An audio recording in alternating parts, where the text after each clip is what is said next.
Pleased to welcome Amy Burns, music teacher at Far Hills Country Day School and chair of the NJMEA, which stands for? New Jersey Music Educators Association. Yes, the Early Childhood Music Education.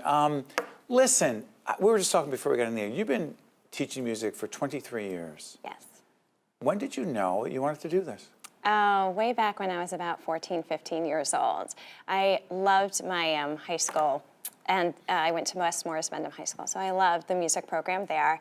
And they just sparked an interest in me, so I really started to study the clarinet specifically. I had already studied piano, thanks to my mother, and I knew I wanted to play music. And then my church had me also teaching early childhood Sunday school, so I knew right then and there I was going to be a music educator. Now, you're teaching children in pre-K up to 4th grade?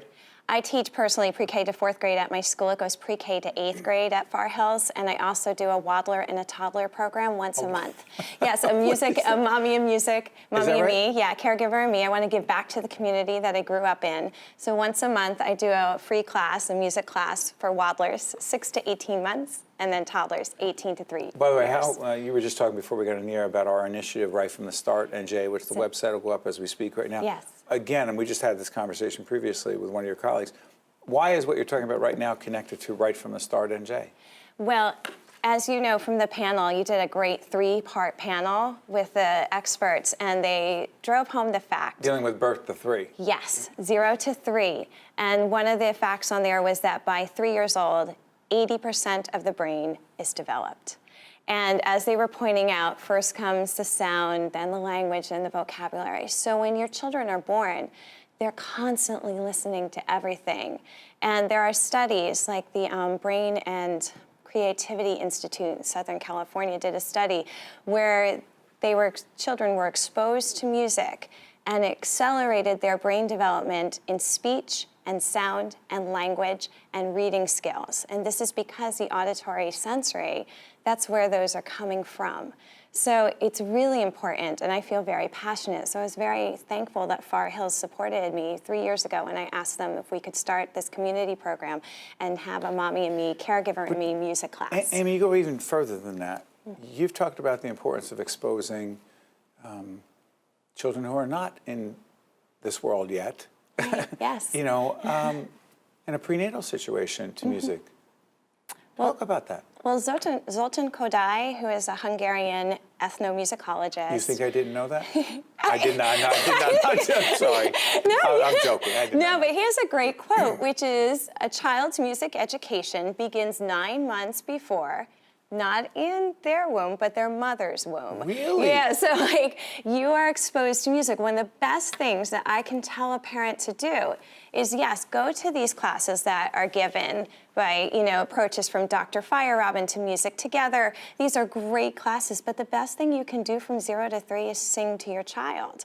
And a lot of the parents will look at me like, I can't sing, people told me I can't sing. And I always apologize on behalf of anyone who said that to a parent, because you can sing, and your child from 0 to 3 love you unconditionally. The payoff is that they are going to be absorbed in music, and they're going to be absorbed in language, and they're going to be absorbed in just learning more about their parent in that respect, and what they love, and what they consider great music for them. And it's really just it pays off in so many benefits, from reading to speech to sound to language to vocabulary. You've said that musical aptitude peaks at 7? Yes, Dr. John Feyerabend, and also Dr. Edwin Gordon. They have Dr. Edwin Gordon has the aptitude test and said it peaked around 9. Dr. Feyerabend believes it peaks around 7. And it is all that exposure to music. But as your panelist said, if they're not being exposed to music by age 3... On the right from the start of the series. Yes, if they're not being exposed to music by age 3, then the neurons in their brain synapses are starting to die off. Really? Yeah, so like if you're not exposing your child to this music, then it just starts to die. So it's not too soon. Someone says, oh, it's too soon. No, not to expose them to music, not to have them listening, not to singing to them. No, always do that. Always. Help me understand something, but aptitude.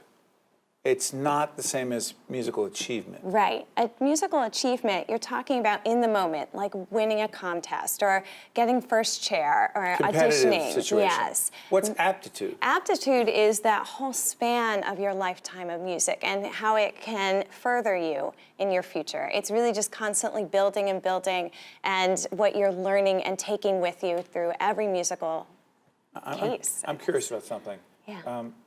And we'll talk about this. You're part of a larger discussion we're having with a panel. Technology. To what degree has it influenced how you teach music to students pre-K to fourth grade?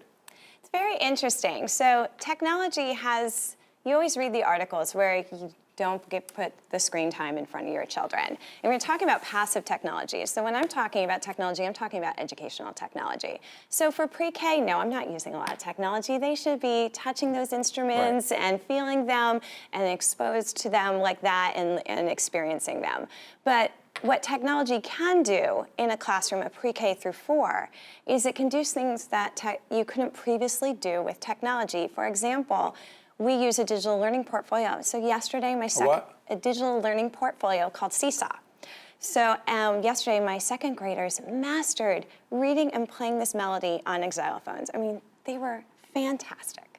So I took a video and put it on their Seesaw journal. It pings to the parents' phones, and now my music classroom is on their mobile device.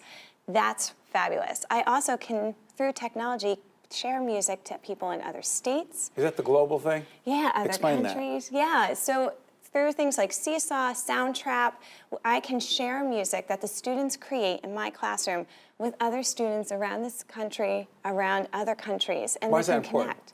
It's really important for their education because, number one, technology is not going anywhere. Number two, the global relations that children can make now will be with them forever. And who knows where they're going to end up, who knows where they're going to live. And if they're starting to understand that their musical world is not here in this state, in this town, but goes well beyond. I'm curious about something before I let you go. Yeah. Your passion clearly comes through. People watching right now, they feel it, they see it, sense it. 23 years at this. Just as strong, if not stronger? Stronger. I love what I do. Someone says, oh, burnout, you say? No. I ask teachers this all the time. I'm fascinated by No, this. but I mean, where I work, Far Hills is extraordinary because they're so supportive of the arts, but they're also supportive of academics, and I think they have a great balance in their program.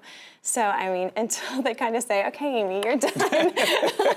You're not even close. Here she comes again. No, I'm not even close. Hopefully they'll always ask me back every year because I love what I do. I love teaching there, and music is so important. It's so important. It's what, for me, made me get through school because my progress reports constantly said Amy doesn't talk, but my music progress report said Amy is the loudest singer in the classroom. And so I'm very appreciative that music is in our schools because it reaches children that academics don't always reach. Amy, thank you so much. Thank we look you. forward to having you in the larger discussion with your colleagues. Thank you so much. Good job. Stay with us. We'll be right back right after this. Hi, I'm Cecilia Zalkin. It costs much more to care for an infant than for an older child, and many New Jersey child care centers don't have the funding they need. Because of this, many children in New Jersey don't have their basic needs met.